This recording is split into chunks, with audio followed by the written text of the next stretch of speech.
Coucou YouTube, c'est le post live. Le live, du coup, on est de retour. Programme, 10 prochaines minutes. Des prochaines minutes, pas 10 prochaines minutes. On va lire Chainsaw Man. On va faire des critiques rapides des 6 mangas que j'ai lus depuis que je les ai achetés samedi après-midi. Moins les deux qu'on a déjà critiqués il y a 2 jours là. Donc, du coup, les 6 mangas que j'ai lus depuis le live d'il y a 2 jours. Et de la série que j'ai terminée depuis il y a 2 jours. On a un peu de trucs à faire et faudra que je me dépêche parce qu'après on va partir. Go! Alors, tu as envie de me manger? Épisode 111 de Chainsaw Man. Ah, ah, ah, ah, ah. Non, enfin, juste un petit peu. Oh, l'angoisse. Si je te regarde pas, tout ira bien. Je suis venu te dire au revoir. Dans ma famille éloignée, j'ai un parent qui est Devil Hunter. Je vais aller le voir. Il y a peut-être un moyen pour que je redevienne comme avant. Et si je finis tué comme un démon, je mettrai ça sur le compte du destin. Pardon, c'est pour me sauver que tu as passé ce contrat avec le démon Justice. En vrai, pas tout à fait. Je m'imaginais qu'en devenant démon, je pourrais ressembler à Chainsaw Man. Je pensais que tout le monde se mettrait à m'adorer. L'envie de te sauver, c'était une excuse. D'ailleurs, la première fois que je t'ai aidé, c'était dans l'espoir que tu deviennes mon ami. Parce que moi, des amis, j'en avais pas.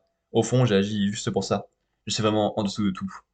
Le type de la maison voisine et tous ces gens au lycée, les tuer, ça n'avait rien de juste. Yuko. Depuis ce contrat avec le démon justice, les pensées des autres résonnent dans ma tête à tel point que je n'entends plus les miennes. Yuko! Ah, pardon, je ne sais plus où j'en suis. Il vaut mieux que je m'en aille. Tu es la première amie que j'ai jamais eue, alors. Je tenais à te dire adieu en bonne et due forme. Mais cette idée, est-ce qu'elle vient de moi? Un bon conseil à Asa. Surtout ne pactise pas avec le démon justice parce qu'il est au lycée. Sur ce, adieu. Attends une minute. Cadeau. Des chaussures, il t'en faut une paire, non? J'en veux pas, je suis bien comme ça. Si t'en veux pas, t'auras qu'à les vendre, et si tu ne trouves pas preneur, t'auras qu'à les jeter. Ah ah ah. Elle était vraiment naze à ce point-là, ma réplique?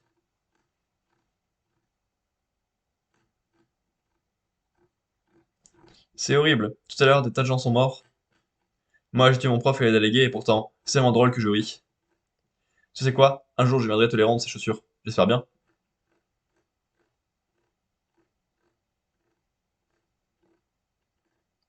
Si seulement je pouvais savoir ce que pensent les oiseaux aussi.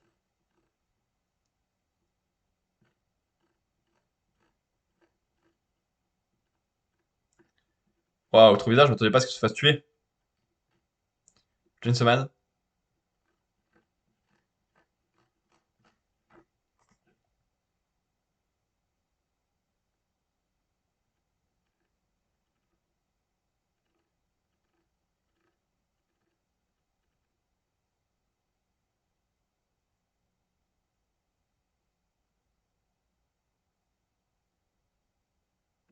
Oui, c'est ce que je me dis aussi, ça.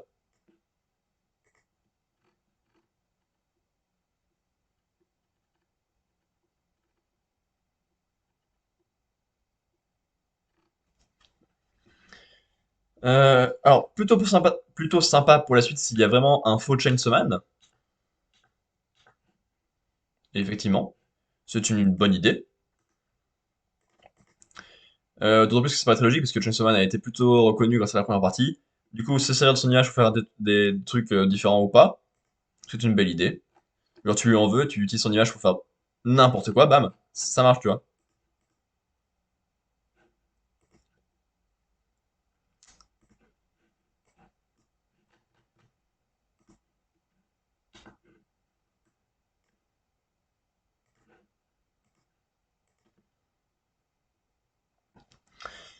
Sinon, ils se sont dit adieu, les deux filles, et ça a fini comme avec Obeni. Non, avec la meuf bombe. Je me s'y attendais, enfin, je m'y attendais en tout cas. Sympa.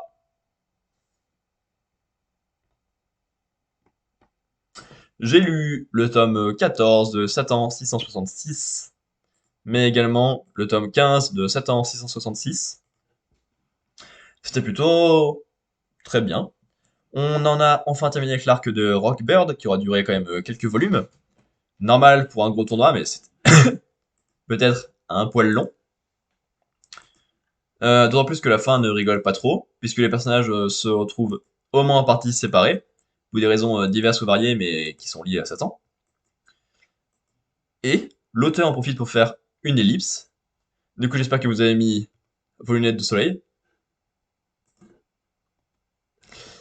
Euh, et donc nous présenter des personnages qui ont bien grandi, qui ont bien évolué, autant mentalement que physiquement, que même au niveau de leurs objectifs et des groupes auxquels ils appartiennent. Donc, il y a pas mal de nouvelles choses à découvrir, c'est intéressant comme manière de rebattre les cartes avant de lancer l'arc final. Parce que la série est en 19 volumes et ça arrive au milieu du tome 14. Donc logiquement c'est l'arc final qui se lance, avec cette nouvelle mise en place, et ça marche bien. Et justement, hein, le plan pour aller récupérer Ruby se lance directement, avec un nouveau membre dans l'équipe, qui apparaît donc à la toute fin du volume 14. Et voilà, il y a des belles choses. Dans le tome 15, on attaque directement avec dans l'attaque du QG des méchants, avec des gros combats, des révélations tout genre, notamment grâce à la nouvelle race découverte dans le volume 14, qui touche 3 personnages dans 2 combats différents sur 3. Il y a des belles relations qui se nouent, genre Paul et la nouvelle. Le Geocross est rigolo aussi, et c'est sympa d'enfin revoir les deux plus âgés en action également. Il y a quelques bonnes blagues avec Zero qui est de retour, qui est accompagné de Jojo Maru et de Jaja Maru, son fils, et c'est très drôle. Voilà. C'est pas exceptionnel, mais ça se laisse lire très bien, et il y a de très bonnes idées dans ces 2 tomes, avec l'ellipse, comme je l'ai dit, avec les gros changements pour la fin de la série. Je comprends que ça reste de l'ombre de Naruto, très largement, mais ça reste une très bonne lecture, et c'est plaisir de voir un style proche, et une façon de faire proche. Ah, donc c'est fini en 19 tomes, comme j'ai dit, pardon. Il reste donc les 4 volumes là. Celui-là, celui-là, celui-là et celui-là. Avec des covers qui sont toutes très originales et très différentes.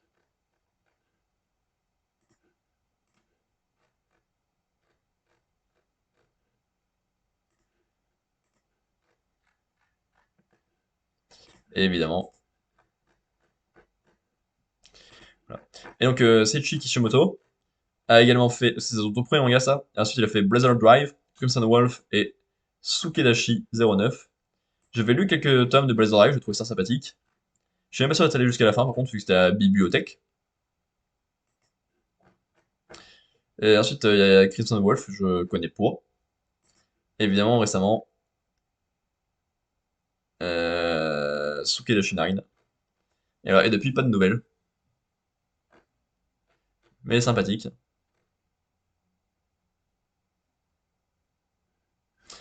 Yep. Vous avez lu Satan 666? Vous pensez quoi du jumeau de Masashi Kishimoto? Vous pensez quoi de ce manga en particulier? Ça m'intéresse. Ensuite, j'ai lu le tome 5 de Sakamoto Days hier après-midi, pendant mon cours de programmation. Alors j'ai fait beaucoup de choses, j'ai pas beaucoup écouté, mais j'ai fait beaucoup de choses. Du coup, c'était plutôt sympathique pour m'occuper. On n'est toujours pas au moment avec lequel j'ai découvert le manga, sur Manga Plus FR. On s'en rapproche, sans doute au prochain volume. Ou alors au 7 grand maximum, mais voilà, on s'en rapproche. On finit l'arc avec le mec proche de Lou, Lu, et son gang de mafieux et ses jeux d'argent. Il y a quelques bonnes blagues, une bonne fin, donc c'est plutôt sympathique. Et ensuite, l'équipe se fait agresser par 4 tueurs ultra balèzes venus des États-Unis. Il y en a un qui arrive à plier une table en faisant juste et hop, il a fait une boule avec une table, ça m'a fait beaucoup rire. Et ça commence à se battre un peu dans tous les sens parce que les 4 ont soit le même objectif, mais n'ont pas du tout les mêmes façons de concevoir les meurtres et d'agir vers les choses. Et pourtant, t'as 4 membres de la FJA qui se baladent. Donc c'est plaisir de découvrir pas mal de nouvelles personnes, donc 8 d'un coup, en soi, qui vont interagir les uns avec les autres, qui vont interagir avec le groupe de Sakamoto, qui vont offrir de bons combats par-ci par-là, et de nouveaux caractères. Donc c'est à prendre largement pour étoffer l'univers. Le tome est plutôt bon. Il y a du coup un bon combat mental qui a une bonne conclusion au début, et 2 combats dans le volume qui passent plutôt très bien. Un qui aide Shin à évoluer encore un petit peu, et un qui met en avant le personnage de la couverture, qui a plutôt la classe. Voilà, il n'y a jamais très long à dire dessus, mais c'est toujours un bon moment à passer Sakamoto Days. Suzuki Yuto et 9 volumes actuellement, bien sûr. Suzuki Yuto n'a fait que ça, tout à fait. Et les prochains volumes, tac, tac, tac, tac, tac, taki taki même. On a ce mec qui a un dé entre les doigts.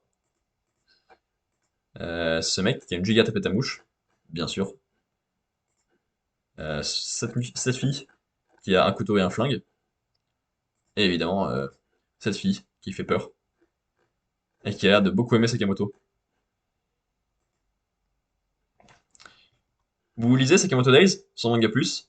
Vous lisez Anton Rollier en France? Vous aimez bien?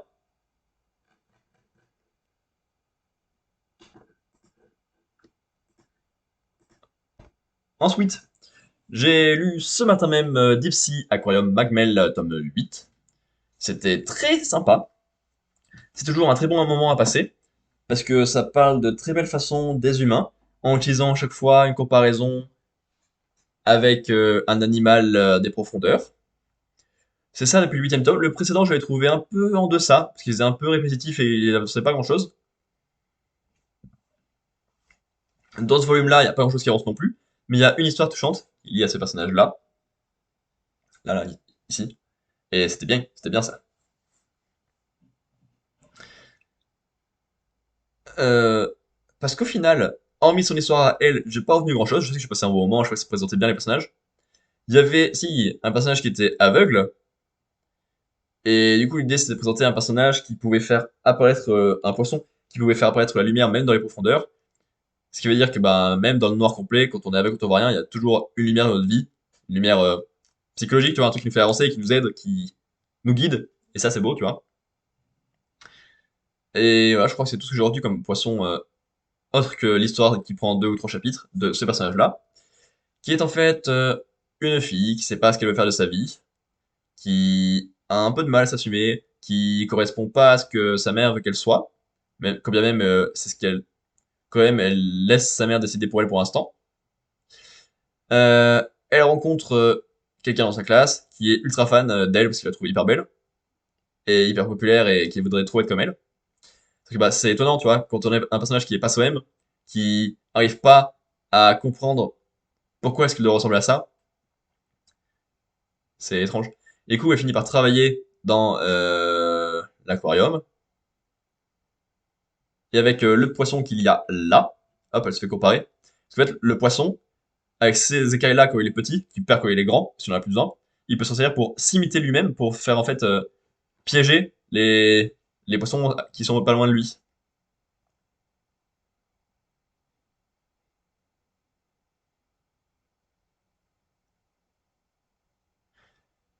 Et voilà, donc finalement, vous aurez peut-être compris que tout ça, c'est une suite de chapitres sur, sur le fait d'être transgenre, ce qui est évidemment important de montrer, d'autant plus avec autant de bienveillance, sauf de la part de la mère, malheureusement. Mais au sein de l'aquarium, c'est vachement plus ouvert sur la diversité et sur bah, le fait d'être soi-même. Elle a toujours évidemment une comparaison avec un poisson, qui fait plaisir, regardez comme il est beau ce poisson. Et voilà, c'est une belle fin. Elle a envie de travailler au Magmel, parce que c'est là qu'elle a pu se développer et de montrer enfin qui elle était vraiment. Elle s'entend très bien avec son ami et tout va bien. Un très bon moment. Les trois chapitres étaient excellents. Genre, donc, en fait, sur la couverture, il y a les poissons des tomes. Peut-être pas tout le temps, mais là, au moins, c'est le cas. Je vais vérifier après. Ça, je vois plus à quoi c'est fait référence. Mais ça, je vois. En fait, il y a une des soigneuses du Magmel qui se fait piquer par une méduse et qui, du coup, ne peut plus tenir son rôle de présentatrice. Et il y en a un qui se sert de ça pour comparer. Parce qu'en fait, là, c'est une ribambelle de poissons de la même espèce qui sont tous alliés les uns aux autres. Ils font un ensemble gigantesque avec chacun leur particularité. Il y en a qui chassent, il y en a qui se reproduisent, il y en a qui tendent des bras toxiques et ainsi de suite. Et en fait, ça montre que pour évidemment tenir une société globale, grande, prospère, il faut que chacun ait un rôle à jouer, que chacun apporte sa particularité et c'est important. Finalement, elle s'en sert de manière détournée pour continuer quand même à faire sa présentation elle-même et ça marche bien. Donc ouais, c'est deux volumes avec des filles très combattantes, enfin des filles, avec un garçon et une fille très combattante et ça fait plaisir à voir. Donc attention, grosse révélation.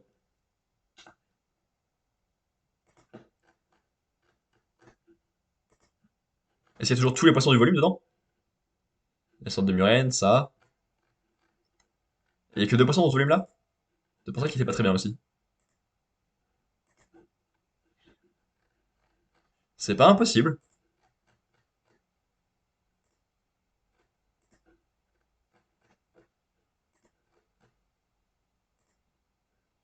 C'est pas juste des poissons au hasard. Non, non, c'est vraiment c'est ce dont on parle. Trop bien. Waouh, je le saurais maintenant. Il a fait d'autres trucs? Non, dommage. On approche la fin des critiques des mangas.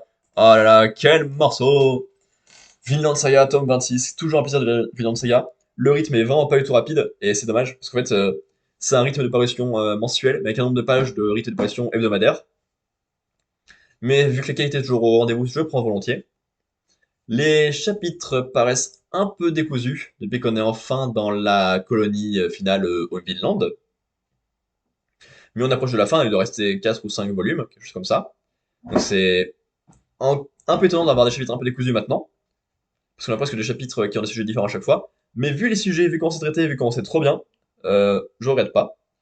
Il y a pas mal de trucs par rapport aux natifs américains, forcément, parce que bah ils découvrent une façon de vivre très différente, peut-être un peu plus violente, peut-être un peu plus agressive avec l'environnement.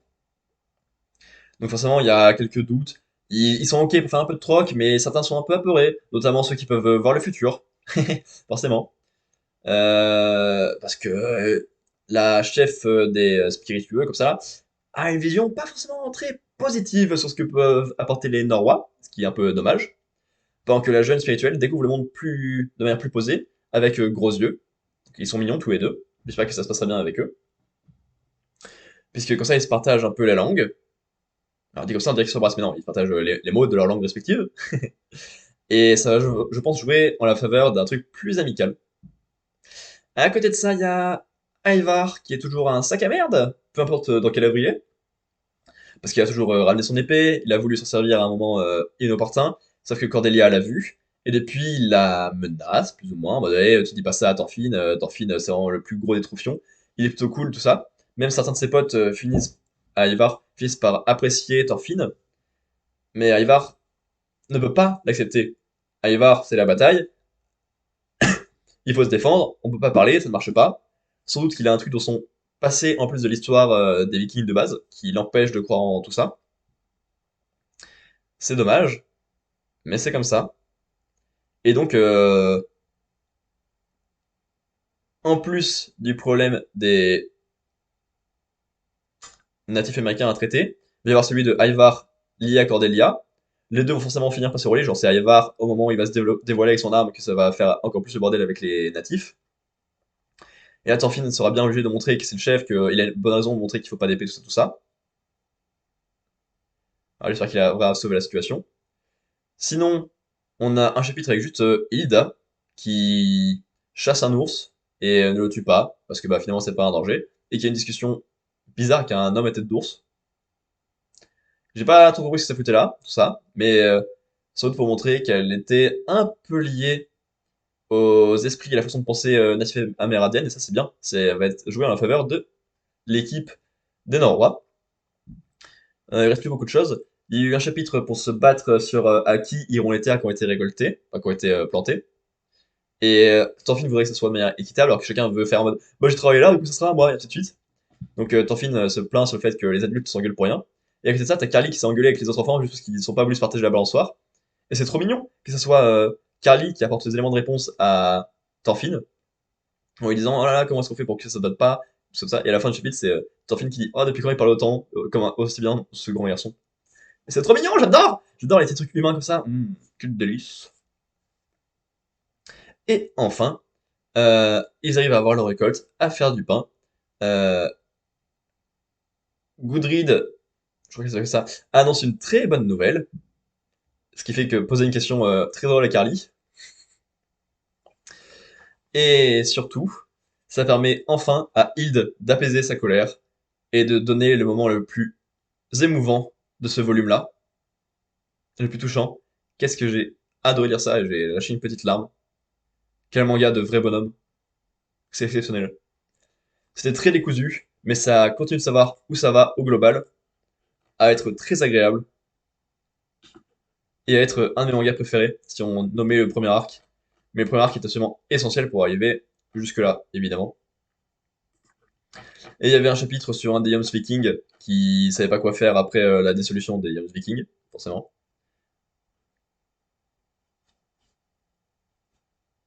Et du coup, il a été pris sous le coup de Thorfinn.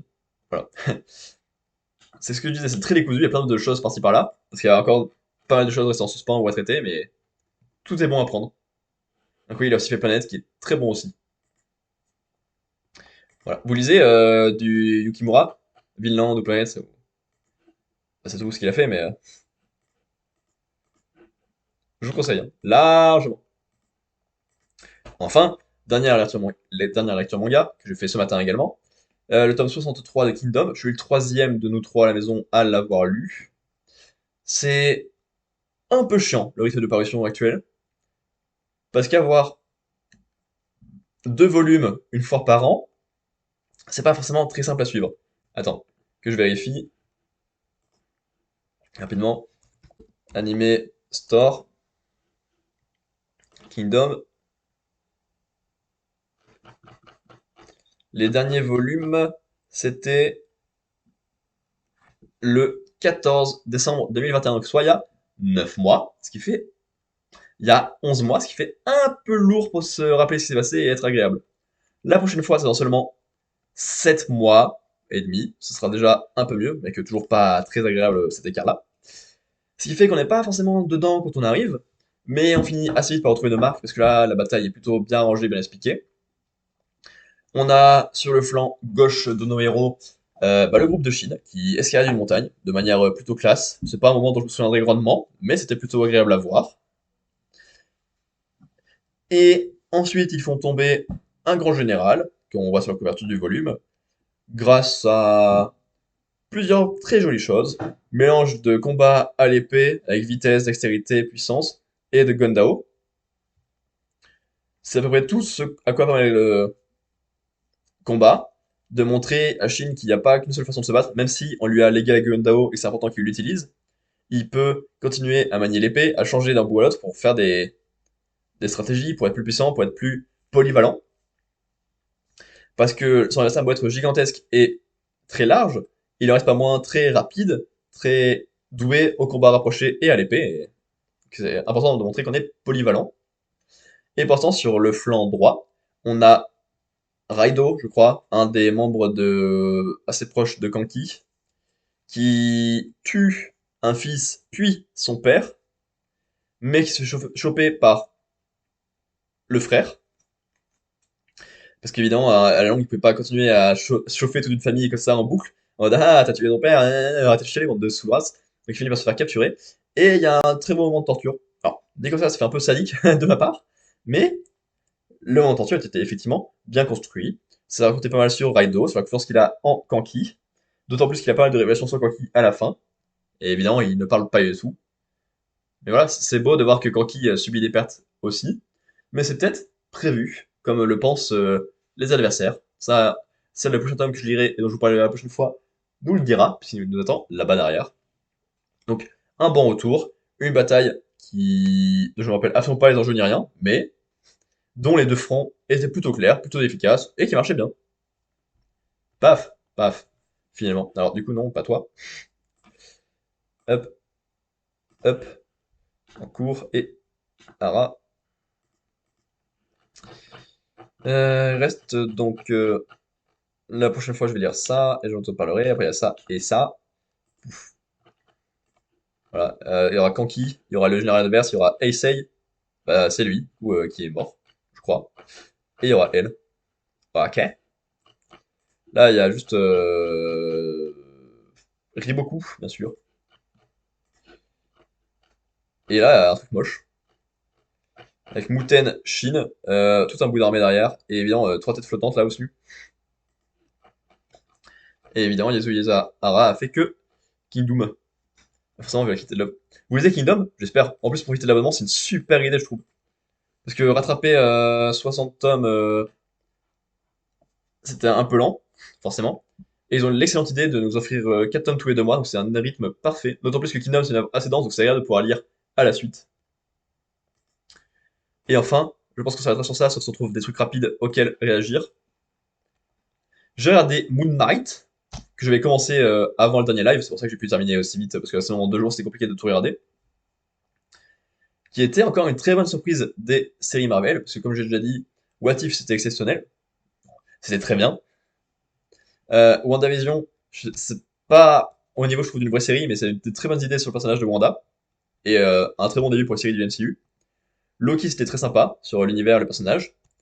Hawkeye c'était une très bonne surprise, parce qu'il avait toujours très bien sur ce personnage, et toujours très très loin derrière, il y avait Falcon et Winter Soldier.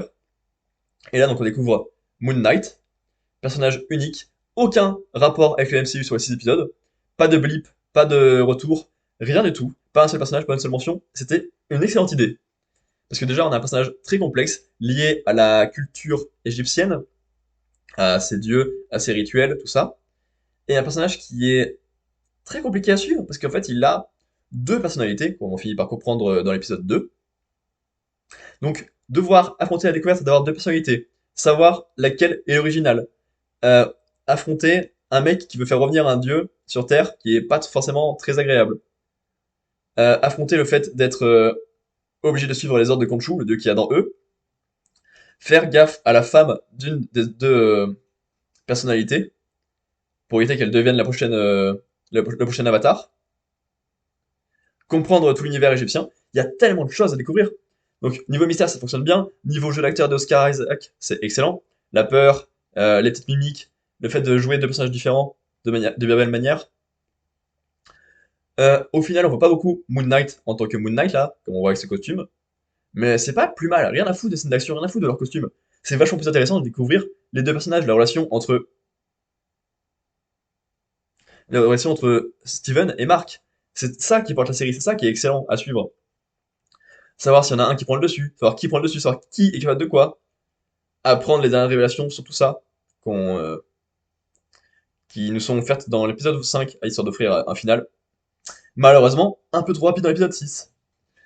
Alors, je pensais que c'était une série en une saison, comme absolument toutes les séries Marvel, vu qu'en plus c'est marqué terminé dans mon TV Time. Mais apparemment, il y a une saison 2 qui a commencé à tourner en début 2023. Donc, à voir où ça va aller. En même temps, il y a clairement le potentiel de faire une suite, vu tous les trucs en suspens dans le dernier épisode. Et vu la révélation de la scène de post-générique. Mais voilà, le méchant est agréable, le nouveau gentil est agréable, son allié est agréable. Le fait d'avoir plusieurs personnalités, c'est original dans le MCU, parce que sinon, je pense qu'il y a beaucoup de choses qui ont été déjà vues. Il y a beaucoup de gens qui parlaient de la série Légion dans les commentaires sur TV Time, donc je pense que c'est assez proche. Mais voilà, c'est une très bonne surprise. C'est largement mieux que Falcon et Winter Soldier. Ça, en même temps, si j'arrive à faire pire, on verra bien avec Miss Marvel ou She-Hulk. J'ai pas spécialement hâte de découvrir ces 2 trucs. C'est un peu mieux que Hawkeye, parce que je vais quand même valoriser le risque pris avec l'univers égyptien et les moult personnalités. Bon, 2 déjà, c'est moult. C'est même moult frites, moult frites, hilarant. Et c'est à peu près tout. Ça ira pas plus haut. Parce que le personnage de Loki reste quand même plus agréable à suivre avec là aussi une idée de plusieurs personnalités, parce que c'est des Loki de différents univers qui interagissent entre eux, qui finissent par s'aimer, par s'allier, par se trahir, c'est comme ça. Et ça restait plus sympa à suivre, je trouve, au global. Mais voilà, une très bonne découverte, très bonne série. Franchement, Marvel fait pas n'importe quoi avec ses séries de la phase 4. Alors qu'avec ses films, c'est pas la même marmelade. Est-ce qu'il y a des trucs à react quelque part par-ci, quelque part par-là?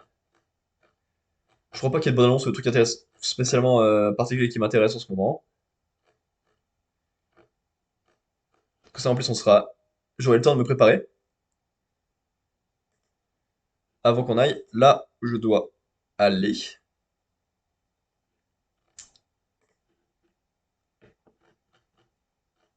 Euh,